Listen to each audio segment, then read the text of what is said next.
Hey guys, this is TheEnder. We are back with set 3 from the match between Hero and Mind in the round of 4.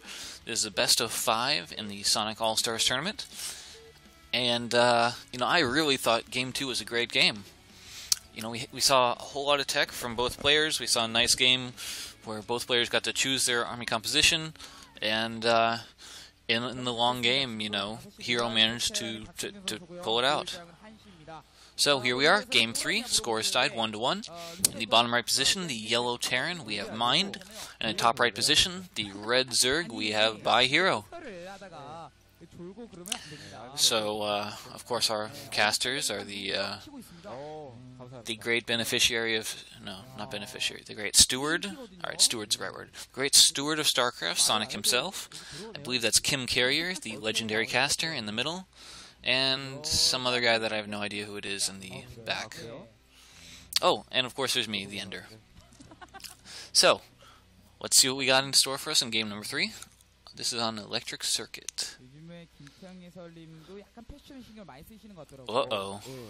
What is this? What? Okay. So I thought it was kind of funny, because you usually don't see a scout before you have a barracks down. So this is a proxy barracks for Mind. It looks like it was like an 8 racks, which is slightly fast. But when I say proxy, you usually want to proxy it somewhere else, not like there. Of course, the idea of a proxy is, you build your production units closer to the enemy base so that your men get there faster, your reinforcements get there faster, and it helps you with a stronger rush. But the disadvantage is, if your attack fails, your production isn't at your main, so there's no ramp to guard to help defend it. It's you pretty much it gets really hard. You got to make like one Marine run it up the ramp, float your barracks back into your base, and then block your ramp with 3 or 4 SCVs while that one Marine tries to be a hero. But is this Overlord going to scout it? It looks like it's just on the edge of the vision. See, the problem is if... Okay, he sees it.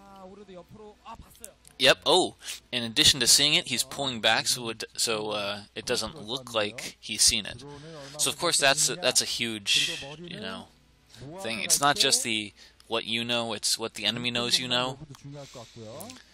So he pulled the Overlord back. He didn't want to give away his position. He didn't want the Overlord to be sniped, and he didn't necessarily want his. All right, here it is. SCVs are being pulled. We're gonna have a bunker rush. Where are the drones? Alright, drones are coming into battle. They knew that was coming, and here they are. Okay, so we had a 12 hatch from Hero. Alright, the bunker's gotta be cancelled, yeah. He's not gonna retreat. He's just waiting. Alright, he's just waiting to group up again. Alright, so this is gonna be a really cool fight. And by cool, I mean the drones are probably gonna get slaughtered, but it's still gonna be great. Alright, yes! Oh, Mineral Walk, yes! Oh, that was beautiful. So to Mineral Walk, you click on, gas or minerals at your opponent's base that you can see with the Overlord. Oh man, so many drones went down. Holy crap. That's like 7 drones went down.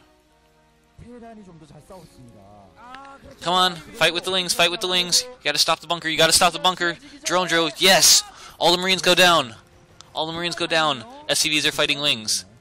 And SCVs are more powerful than Lings, but they gotta retreat because of the reinforcements. So with 2 hatcheries up, Hero is going to be able to pump out a whole lot of Lings. He lost a whole lot of drones, but you don't need many drones to make Lings. Like 3 drones is all you need to make Lings from 1 hatchery. Alright, so it looks like there's 2 Marines, 3 Marines there. They should ward away the Zerglings for a little bit. So Zerglings need to be slightly careful. He needs to float that barracks to a safer position, though, because pretty soon I would expect the Lings to be in great enough numbers to be able to fight that. Alright, so let's take stock. I think the game is going to stabilize a little bit from here. So once that bunker goes up, chances are the Zerglings are going to stop their aggression. See? Yeah. Alright, he's forcing them away, but okay. Alright, barracks is going to flow into the main. Bunker is going to be up. The Lings could hypothetically run by it, but they're not going to be able to do too much. They'd probably lose about 3 Lings, maybe. Yeah, I think they'd lose about 3 Lings just running past the bunker and getting into the main. And then, just unload the bunker, and you can clean that up pretty easily.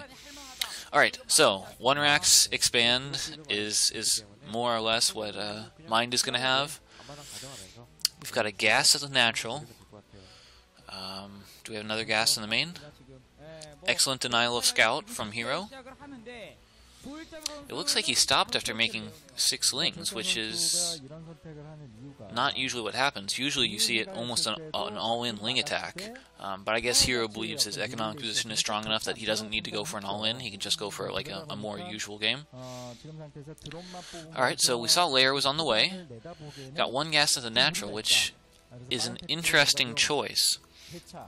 I mean, usually you just take the gas in the main because it's harder to scout. But since all the not all the drones, but the majority of the drones were already at the natural because of the transfer, because they had to fight, that's probably why he chose to take the gas of the natural. He just had more drones there. Alright, so we have Lair, second gas going down, third hatchery going down. This could be a really rough Mutalist attack, but I don't know, we'll have to see. Looks like we've got about 8 Marines out for Mind, so those Zerglings aren't going to be able to do much against them. Oh, and the Scout is getting in, that's annoying. Alright, yeah, Spire's gone down. And the Zerg is going to be on 2 gas, so he can pump a lot of Mutalists if he wants to. But, let's see.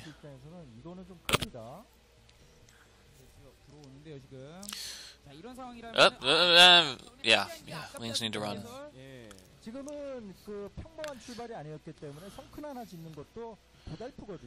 Alright, so there's a sunken colony going up. I don't particularly like the sunken colony positioning. I mean, yes, it's a good idea to get the sunken because of the number of Marines on the map pushing towards his base, but at the same time, that's so close to his hatchery. So, alright, so there's a couple things at play here. So, you don't want your opponent to be able to get a better arc than you in the battle. You know, you want to have him going through a choke, pretty much always. And that just gives your ranged units the better opportunity because all of his units won't be firing. But at the same time, those sunken colonies are so far back. I mean, his rally point's going to have to be like in front of those, so that's not good. And he's just not going to have the space. I mean, you need to keep, in the event that this comes down to tanks, you need positions that even if the tanks are sieging down your sunkens, you can still do stuff. Alright, it's possible that we have 7 Mutalists. I counted about 7 eggs there, and the Spire was done. Got turrets on the way. Turrets should be either in time or about on time. There's no turrets by the barracks yet, so if they pop really soon, Hero could actually go straight for the barracks and try to stop the production. But we'll see. So no third base yet from Hero, but he is on double gas, so he can produce a lot of Mutalists if he wants. I don't think he should be attacking the natural because there's already 3 turrets, and I don't think he has a huge number of Mutalists. Alright, so he is taking the third base. So, in the words of Day 9, every game that goes long enough will hit a normal mid-game. And so even though we had that crazy, bunker rush and all those drones going down, we're still getting into like a normal mid-game. And that is, turrets have gone down, we've got +1 attack going for the Terran, third base for the Zerg, and the Mutalist just trying to contain the Terran into space. So, we have arrived at the mid-game. So even though we're, I guess about 9 minutes into the game, we're at the spot of, we'll say roughly 7 minutes in a normal game. Alright, Hydralisk Den is going down. Based on the damage done to those turrets from the Muta shots, there's probably not 11 Mutalists there. Probably 9 or 10.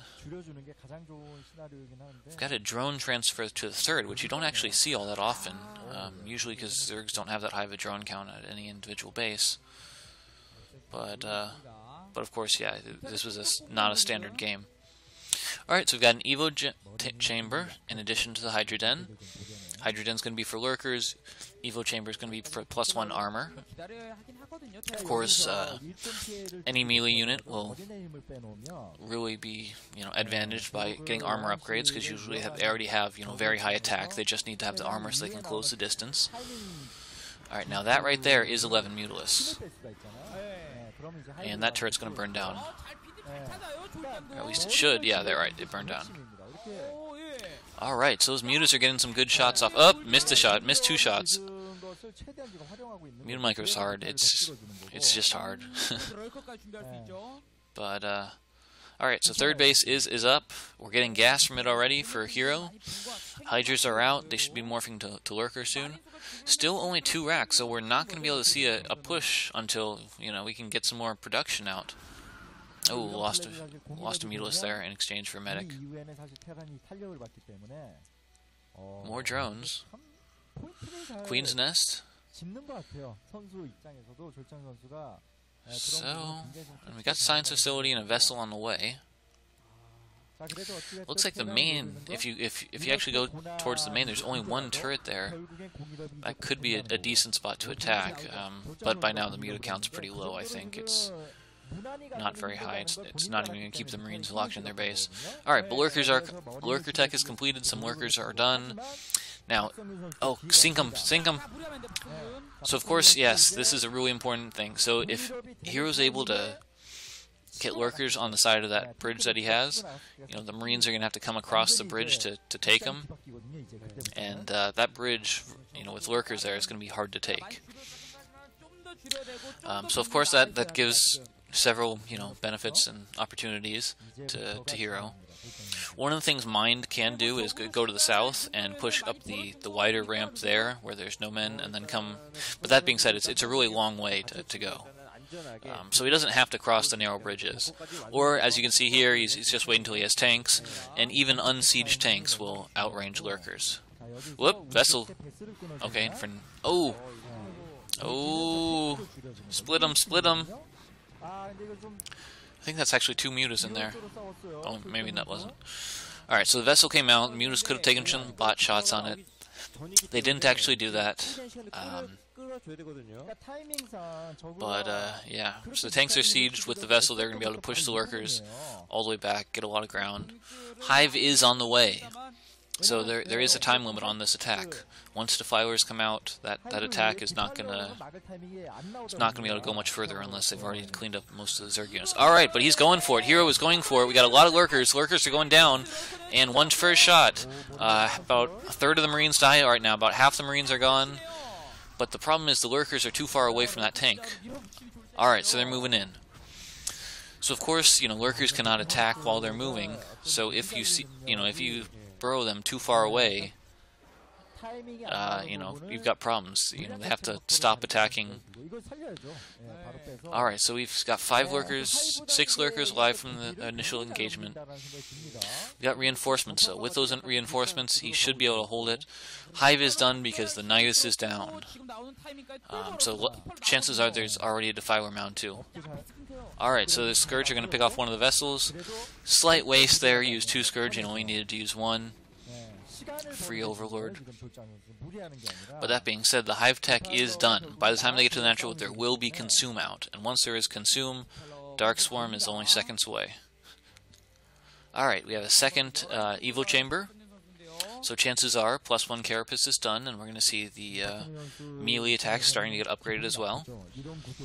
The initial Lurkers have gone to the 4th base for Hero, which is going down. There's a Nidus connecting the bases, so we could see some Defilers pop out there pretty quickly. However, if those tanks, if those tanks siege up, that could be pretty dangerous. Of course, when you got Lurkers that close, they're going to take splash damage. Why don't we see Defilers? Alright, there's a Defiler. Why don't we have Consume? I mean, if we had a Nidus, it's definitely Consume, because, I mean, Niduses take a while to build. Uh-oh, Defiler got sniped. Still no Dark Swarm. He's at the top of a ramp, so it's a harder thing to push. But it can still be done. You know, he can have the Zerg slowly get picked off. Oh no, 2 more Lurkers going down. Alright, there's Consume. There's Consume. Alright, there's the Dark Swarm. Alright, so we had first Dark Swarm. We really need a second Dark Swarm though. Oh no, Zerglings are going outside of the Dark Swarm. 3rd base has gone down for mine, but it's going to get harassed almost to death if it doesn't lift. And we have the beginning of what looks like a mech switch for Mind. But the third base, okay, so we did get some reinforcements there, another Dark Swarm, and it's going to be defended. That being said, the fourth base was cancelled. So this damage, the damage was, done. Oh, the Marines are going by. They want to cancel the next attempt at the fourth base. Are they going to get it? They are going to get it. And it was not cancelled. It was actually killed. So that's a loss of an additional 200 minerals that didn't have to happen. So it looks like the third base of Mind was cleaned up. So for the time being, even though the Zerg is on Hive Tech, he's on equal bases to the Terran. And those Marines are going to be annoying. That hatchery is off place. It's not where it should be. It should be one more square to the left, so it's not going to mine optimally. But yes, we are seeing a mech transition. So of course the mech transition, you lift off all your barracks, you use them for scouting, and you start getting a lot of factories, and usually use vultures and mines in the meantime. But you usually do this when your opponent goes for Hive, and that's just because bio units, they die super fast to plagues, they do no damage under Dark Swarm. It's just all around, it's rough. So instead you go for the mech. Mech units like, siege tanks do splash damage, so they can still do damage under Dark Swarm. They've got huge range, they can kill large numbers of Zerg units before they even get to them. Alright, but the Zerglings, wow, they have fast upgrades. They've got 2 armor already, and the Marines only have 1 attack, so that's actually pretty significant. So, Marines have base 6 damage. With 1 attack, they have 7 damage. With 2 armor, they're going to do 5 damage to the Zerglings. Assuming the Zergling regens 1 HP during the fight, it takes 8 Marine shots to kill the Zerglings now. Compare that to normal, and then in normal, when Marines do 6 damage, and Zerglings have 35 HP, so it only takes 6 shots, but like I said, right now it's like 8 shots to kill. So that's a pretty nice armor upgrade for the Zerglings. Of course, vultures do 20 attacks, so it doesn't matter. They're still gonna, they're still gonna 2-shot lings. All right, so one of the other common things you see in the mech transition is faraway bases are taken. You put a small group of Marines at the top of a ramp, and you build a factory farm in addition to the base. So you can just, rather than having to move your reinforcements to there, you've already got your production there. And that of course helps also if you lose your main, but that wouldn't happen for a while probably. That being said, it got scouted at the right time, and it's being harassed, to say the least. Ooh, nice mine hit there on those Zerglings. So of course when you go for the lurker ling composition, spider mines can be a bit of a problem. And by that I mean, lurkers, if they run into mines, they don't have instant shot, they can't stop them. And Zerglings are melee units, so they find it hard to defuse mines, even if they have the crack upgrade. But it's just, you got to use the Zerg strength, the weight of numbers. It's okay if you lose Zerglings if you, happen to drag your mines into the enemies. Alright, so the mech already has a fast +1 attack. And of course, mech upgrades are just so devastating as far as the damage increases. We've still got lurkers inside this base, but but unfortunately lurkers don't do that great versus mech unless they're under Dark Swarms. Mech units don't clump up as much. There's a whole lot fewer of them to take splash damage. And they're just bigger units as a whole, so that, they have longer range. They do a whole lot better. That's a nice bunker at the third base. Usually you don't see many bunkers, especially when the Terran goes for a mech transition. But he put a few Marines in that one bunker, and it did quite well versus the Ling run-bys. Of course, one of the few Terran weaknesses is that they can't build spine crawlers or cannons. They bunkers are all they have.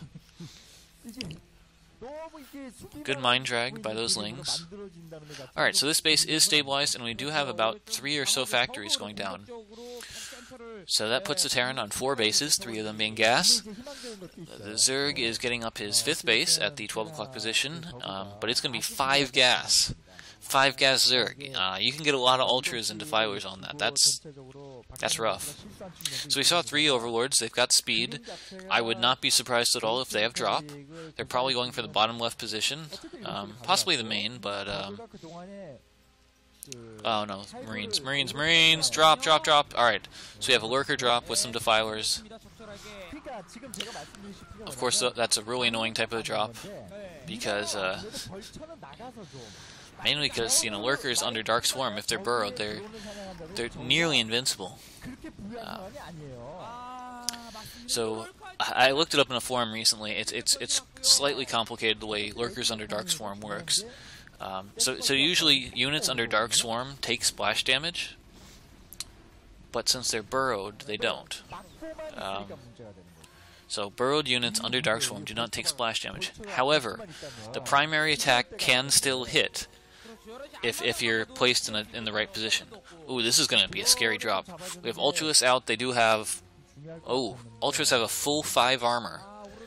In addition to that, we also had defilers. So chances are, since this attack was loading up at the 10 o'clock position, I would not be surprised if it drops the bottom left. And that would just be a really... I'm really excited to see this deck. I mean, it'd be a doom drop if it was going into the main, but instead it's going up into this new base. So wherever it hits, it's going to face some serious problems. You know, ultraless problems. Ultra problems? That's a pretty big problem if it's an ultra problem. Alright, so we have a 6 base going down, mineral only for hero. But here it is, the doom drop. Single marine, single turret doing anti-air. Oh man, this is just going to completely wreck this base. So we have 3 ultralists, at least 4 lurkers, a defiler, and some wings. Yeah. Now this is a slightly suboptimal move in that he immediately decided to go down the ramp. Okay, so we have another drop going into the main. 4 overlords are running into turrets, they're dropping. We see some wings and an ultralisk. Come on, keep dropping. Man, those zerglings are going to be so annoying. Actually sniping the... Oh, more ultralisk. Oh, ultralisk in your base. Oh, man. So you do not want ultralisk camping your reinforcement. Alright, GG, yeah. He was losing everything there. That was an excellent game by Hero. Didn't get any plagues, but ultralisk drop in the main. Almost as funny as saying you got Nightist in the main, but that's more of a StarCraft 2 thing. But alright, so GG, Hero wins. He's up 2-1 in this. It's a best of 5, and I will see you in game number 4.